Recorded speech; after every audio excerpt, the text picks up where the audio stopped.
জামাতে ইসলামের ক্ষমতার বলে কি আপনি এই কাজটা করছেন? কিশোরগঞ্জ জেলার অষ্টগ্রাম উপজেলায় ৮ নং পূর্ব অষ্টগ্রাম ইউনিয়নের ব্যান্ডের বাজারে সরকারি ব্রিজ ভেঙে জামায়াত নেতার খাল দখল করার অভিযোগ পাওয়া গেছে। অষ্টগ্রাম উপজেলার জামায়াতে ইসলামের আমির মোহাম্মদ মাওলানা আশরাফুল হকের নেতৃত্বে শহীদ মিয়া, কামরুল মিয়া, আফরুজ মিয়া সহ আক্কল গংরা গত ১৩-১১-২০২৫ তারিখে প্রকাশ্যে দিবালোকে ব্রিজের এক পাশের রেলিং ভেঙে ফেলে ও রাতের আধারে মাটি ফেলে খাল ভরাট করে।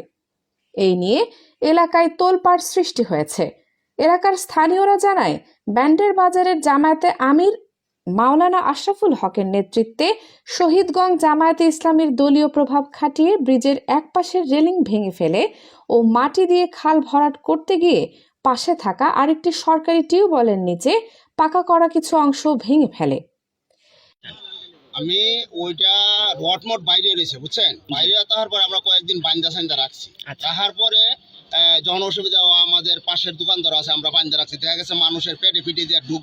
আমরা চাই আমাদের এলাকার পক্ষ থেকে দাবি প্রশাসন সহ এলাকার স্থানীয় গণ্যমান্য ব্যক্তি সহ এটার একটা সঠিক সমাধান চাই এবং সরকারি জায়গার পুনরুদ্ধার চাই এবং ব্রিজটার পুনর্নির্মাণ চাই।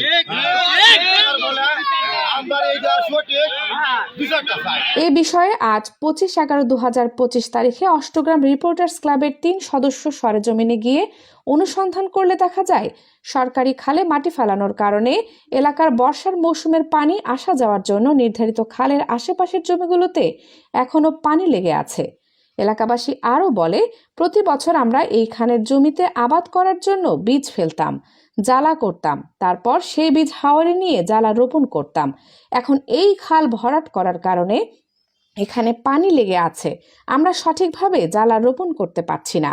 সাংবাদিকরা উপজেলা নির্বাহী অফিসার দিলশাদ জাহান ইউএনও এর কাছে ফোন করে বিষয়টি জানতে চাইলে তিনি ঘটনাস্থলে এসে অভিযুক্তদের বলেন, আপনারা সবাই অপরাধমূলক কাজ করেছেন, আপনারা ব্রিজটি পুনরায় নিজেদের অর্থায়নে ভেঙে যাওয়া একপাশে রেলিং পুনরায় স্থাপন করে দেওয়ার নির্দেশ দেন। সেই সাথে বলেন, আগামীকাল ২৬-১১-২০২৫ তারিখে অষ্টগ্রাম উপজেলার সহকারী কমিশনার ভূমি এসে খালের জায়গা মেপে মাটি ফেলার বিষয়ে প্রয়োজনীয় ব্যবস্থা নেবে।